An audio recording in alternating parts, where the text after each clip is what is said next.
भक्तों, जय श्री राधे। आप सबको निर्जला एकादशी की ढेरों शुभकामनाएं। आशा करती हूँ कि आप परम सुखी होंगे। मैं आपका आपके अपने चैनल अध्यात्म कथा सागर पर स्वागत करती हूँ। सभी सुनने वाले भक्तों की जय हो। भक्तों, आज हम निर्जला एकादशी की व्रत विधि, महात्म और कथा सुनेंगे। हिंदू कैलेंडर के 11वां दिन एकादशी कहा जाता है। हिंदू मान्यताओं के अनुसार हर माह दो पक्ष में बटा होता है। पहला शुक्ल पक्ष व दूसरा कृष्ण पक्ष। दोनों पक्ष का 11वां दिन एकादशी होता है। यह भगवान विष्णु और भगवान कृष्ण के भक्तों के लिए बहुत महत्वपूर्ण होता है। निर्जला एकादशी सबसे महत्वपूर्ण व लाभकारी एकादशी मानी जाती है। वर्ष की 24 एकादशियों में ज्येष्ठ के शुक्ल पक्ष की एकादशी सबसे बढ़कर फल देने वाली मानी जाती है। इस एकादशी का व्रत रखने से ही वर्ष भर की एकादशियों के व्रत का फल प्राप्त हो जाता है। इस एकादशी में एकादशी के सूर्योदय से द्वादशी के सूर्योदय तक जल भी ग्रहण नहीं किया जाता है, ऐसा विधान है। होने के कारण इसे निर्जला एकादशी कहते हैं। ज्येष्ठ मास में दिन बहुत बड़े होते हैं और प्यास भी बहुत अधिक लगती है।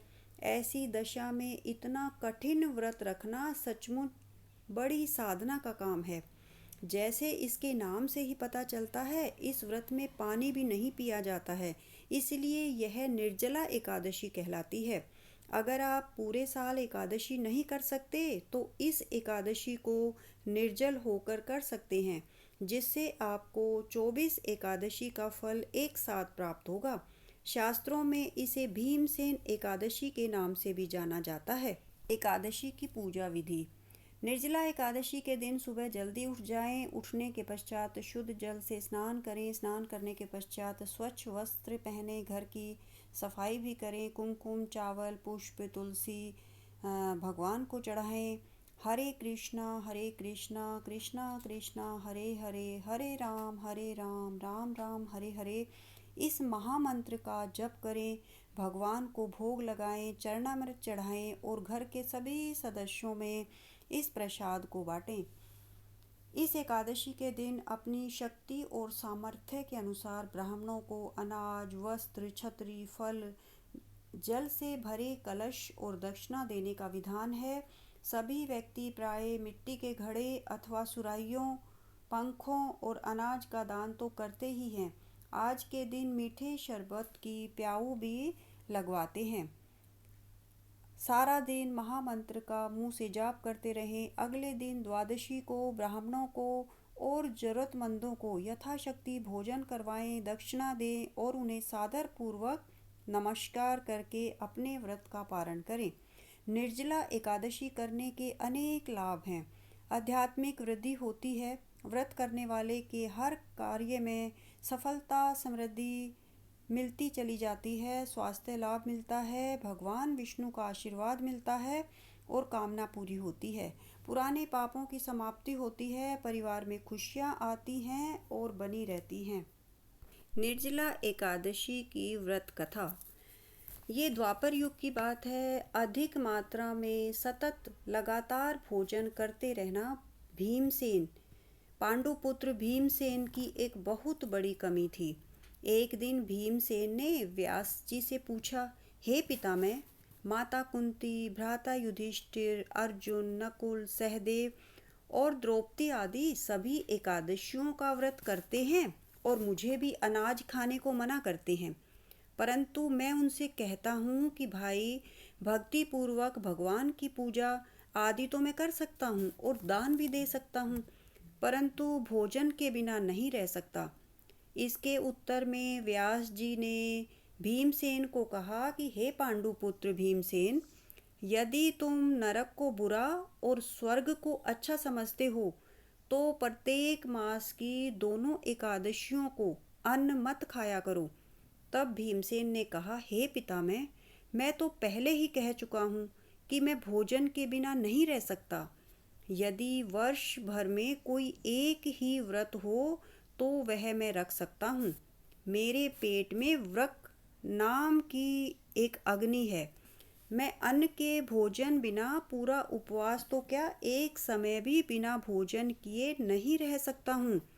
अतः आप मुझको कोई ऐसा व्रत बताइए जो वर्ष भर में केवल एक बार ही करना पड़े और मुझको स्वर्ग की प्राप्ति हो जाए।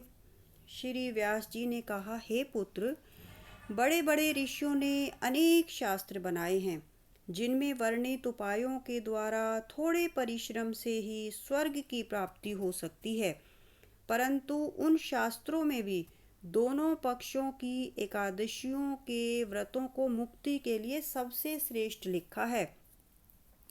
श्री व्यास जी के वचन सुनकर भीमसेन नरक में जाने के भय से भयभीत हो गए और कंपायमान होकर बोले, तो मैं अब क्या करूं? एक मास में 2 व्रत तो मैं नहीं कर सकता। हाँ, वर्ष में एक व्रत करने का प्रयत्न अवश्य कर सकता हूँ। एक दिन व्रत करने से मेरी मुक्ति हो जाए, यदि ऐसा कोई व्रत हो तो कहिए। यह बात सुनकर व्यास जी कहने लगे कि ज्येष्ठ मास के शुक्ल पक्ष की जो एकादशी आती है उस एकादशी का व्रत करो। इस एकादशी के व्रत में स्नान और आचमन के सिवाय जल वर्जित है। आचमन में 6 मासे जल से अधिक नहीं होना चाहिए, अन्यथा वह मद्यपान के समान हो जाता है। इस दिन भोजन नहीं करना चाहिए क्योंकि भोजन करने से व्रत नष्ट हो जाता है। इस एकादशी के दिन सूर्योदय से लेकर द्वादशी को सूर्योदय तक जल ग्रहण न करने से समस्त एकादशियों के व्रतों का फल प्राप्त होता है। द्वादशी को सूर्योदय से पहले उठकर स्नान आदि करके ब्राह्मणों को दान आदि देना चाहिए। इसके पश्चात भूखे और सत्पात्र ब्राह्मण को भोजन कराकर फिर आप भी भोजन कर लेना चाहिए। इसका फल 1 वर्ष की संपूर्ण एकादशियों के फल के बराबर है। व्यास जी कहने लगे कि हे पुत्र भीमसेन, यह मुझको स्वयं भगवान ने बतलाया है। इस एकादशी का पुण्य समस्त तीर्थों और दानों से भी अधिक है। केवल एक दिन निर्जल रहने से मनुष्य के सभी पाप नष्ट हो जाते हैं। जो मनुष्य निर्जला एकादशी का व्रत करते हैं उनको मृत्यु के समय यमदूत आकर नहीं घेरते, वरन भगवान के पार्षद उनको पुष्पक विमान में बैठाकर स्वर्ग को ले जाते हैं।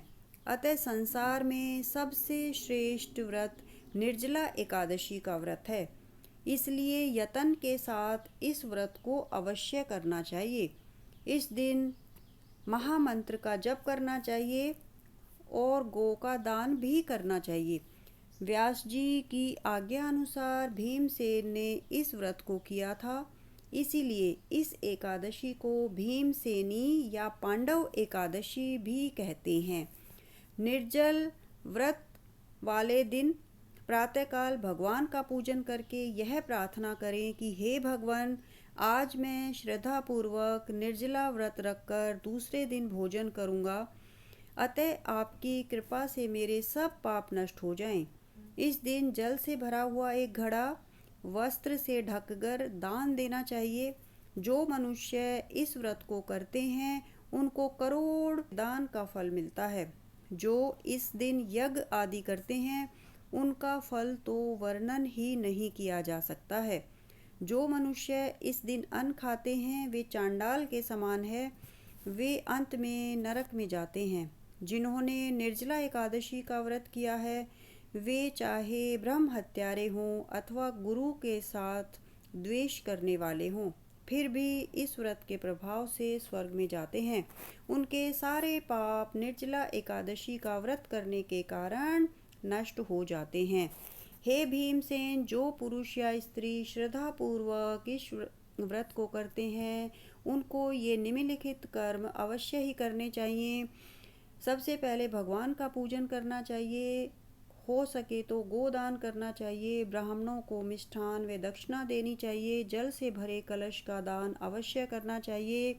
निर्जला एकादशी के दिन अन्न वस्त्र पात्र आदि का दान भी करना चाहिए। जो मनुष्य भक्ति पूर्वक इस कथा को पढ़ते या सुनते हैं उनको निश्चय ही स्वर्ग की प्राप्ति होती है। भक्तों, यह थी निर्जला एकादशी की व्रत विधि, महात्म और कथा। आप लोगों को यह अच्छा लगा तो कृपया वीडियो को लाइक और शेयर करिए। कमेंट बॉक्स में भगवान की जय अवश्य लिखिए। और अगर आप पहली बार आकर चैनल पर पौराणिक कथा सुन रहे हैं तो ऐसी ही पौराणिक कथाएं सरल भाषा में सुनने के लिए चैनल अध्यात्म कथा सागर को कृपया सब्सक्राइब कर लीजिए। बेल आइकन को प्रेस कीजिए ताकि भविष्य में आने वाली सभी वीडियो की नोटिफिकेशन आप तक सबसे पहले पहुंचे। धन्यवाद।